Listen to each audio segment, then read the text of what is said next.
Hi, everyone. Thanks again for joining us for another episode of the Daily Bislang. Stacie Mallen is back, and today we are talking about the importance of leaders showing up as a coach. So, Stacie, thanks for being here. Thank you. I love Tuesday. One thing that's been a hot topic of conversation, and I know, Lindsay, you have several folks that provide content that are coaches, but then we start to hear, okay, what is this coaching thing and why and is it important to me? Does it matter to me? And as and I have discussed, it's not only about how maybe you need a coach, and we can talk a little bit about that, but how do you show up for people as a coach? And I think I had this reflection about a year and a half ago. There's a man by the name of Ram Charan, who is one of the most prolific, well-known coaches in the world, top 10 coaches, I think, in rankings, if you look at ICF. He coaches Johnny Taylor, who's the CEO of the SHRM organization, just as an example. And you would say, Johnny Taylor has resources that neither of us could probably even imagine, being that he's the head of, the whole entire HR, the largest nonprofit HR organization out there. But even he needs a coach. And so the question is why and what is coaching? So coaching, I found, and I don't know about when you talk to people about if they have a coach or if they have a mentor, those are two different things. And I think it's starting with the what is coaching. Coaching is not mentoring and sharing your own experience. Coaching is not giving people solutions. Coaching is not, providing advice and in a structured way necessarily.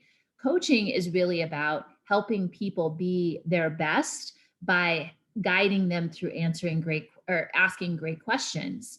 So I think that's the part for me that became more clear in talking to Ram is, of course, he's not going into Johnny Taylor and saying, I know exactly what you're going through. I went through this before and here's what I'm doing. That's probably not going to be the most helpful thing for someone in a leadership role. So the question that first comes to mind is, do I need a coach or should I have a coach? And probably is, yes, you probably should consider getting some external perspective when you're trying to, even if it's just when you're trying to navigate tough stuff.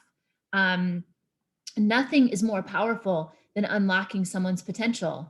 I think, as a leader yourself and as you talk to leaders, like, is there anything else that we could say that we do in the context of our work that's better than helping someone step into their best self? And that's as a parent, as a direct leader, as a leader of leaders, which I think is a whole animal that's really hard. So I think that's where I think that people should start to frame and reference up, where does coaching come into play? I think the benefit that I found as a leader working with coaches, I mean, obviously I have these wonderful conversations on a regular basis, but what it has helped me with is framing some of these different thought processes and putting them into ways that are easy to digest and explain it to other team members, and giving me that language that I need. So now I can go and say, okay, so let's practice this rather than, I don't know, like, I just think it feels more authentic and more real because I had that additional background knowledge and education from additional coaches. So if anything, as a leader, working with coaches has built my confidence to help with guiding my team members. Absolutely. Yeah. And that's I think, it's a muscle, and we, on the podcast for the next 3 episodes, that's how deep we decided to dive into this. We read a book called The Coaching Habit. And I thought that was a very powerful way to write a book, because it's true. This is a habit. These are things that we develop over time. And to your point, like, it makes you more comfortable and confident as you go, as you develop and you habit stack. And so some of the content that we use, a lot of the content we use was really tips and tricks from that book, because we felt that it really broke it down into, our whole mantra is life is hard, we make it simple, a really simplified way for leaders to say, okay, I can do that. I can do that every day somewhere in my work. Yeah, I think this is something great for a lot of leaders to continue to think about as you're looking to enhance your team structure. As a lot of our team members are working remote, how can you show up in a better way? And I think by showing up as a coach is a great solution. So Stacie, appreciate this added insight and guidance on coaching. And is there anything else you'd like to leave our audience with today? I think the takeaway that you can practice right away is knowing this, that the first problem is never the real problem. That's like the first thing I learned as a coach.